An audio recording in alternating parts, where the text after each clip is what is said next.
Niekad iki šiol negalvojau apie ritmikos ir plastikos reikšmę savo gyvenime. Aišku, visada mėgdavau aktyviai praleidinėti laiką, kurti, judėti. Tačiau tai nežiūrėjau rimtai. Tai tiesiog man patinkdavo, leisdavo atsipalaiduoti. Tai darydavo mane laimingą. Vos tapusi studentė supratau, jog visa ta veikla, kuria užsiiminėjau daugelis metų, tai ir yra ritmika ir plastika. Plastika – tai visi sportiniai pasiekimai, kurie skatindavo mane veikti, judėti, niekada nepasiduoti, kaip beskaudėtų tavo kūnas. O ritmika – tai muzika, kuri nuolat pripildo sielą džiaugsmu, lavina vidinį pasaulį, atpalaiduoja ir kiekvieną kartą įtikina, jog pasaulis yra nuostabus.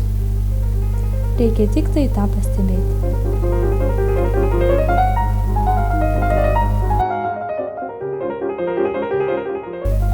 Vos tik išmokusi vaikščioti, pradėjau lankyti sportinę aerobiką. Nuo mažens svajojau tapti balerina. Man tai buvo gražiausias dalykas pasaulyje, kai didžiojoje operos ir baleto teatro salėje gali šokti taip, kaip šoka balta gulbė Odeta iš Piotro Čaikovskio baleto Gulbių ežeras.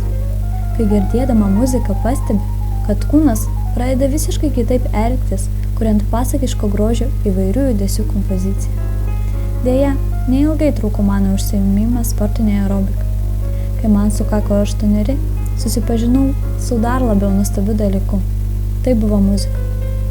Visus 7 metus, kurias mokiausi muzikos mokykloje, patyrėjau be galo daug neapsakomų jausmų. Teko groti įvairiose koncertuose. Sėdėdama prie fortepijonų didžiosios salės vidury, pasijausdavau kaip princesė, kurią visi stebėjo. Svarbiausia, grojant ne tik aš pasijausdavau laiminga, bet ir visi žmonės aplinkui.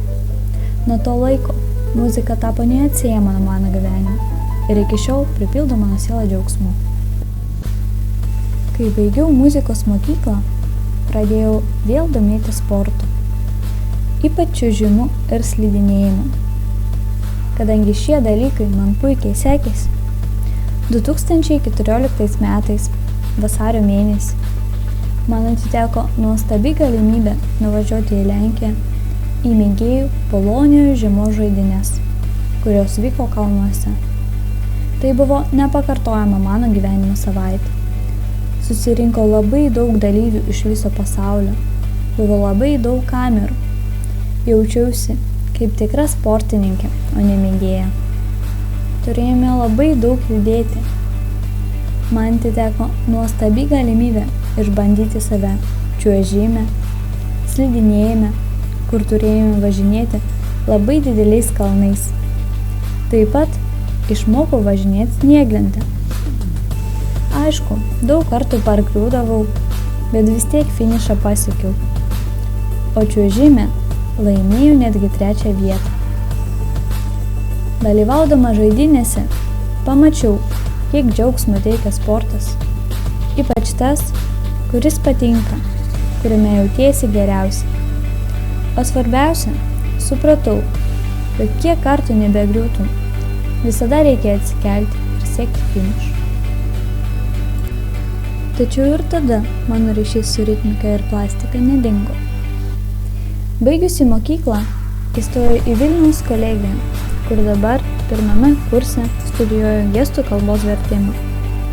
Supratau, jog šita specialybė yra neatsiejama nuo plastikos, nes čia be lūpų kalba ir rankos, ir veidas, o jos turi visada likti lanksčios, nes padarius kitokią veido išraišką ar parodžius gestą ne taip, gali pakeistis jo reikšmė.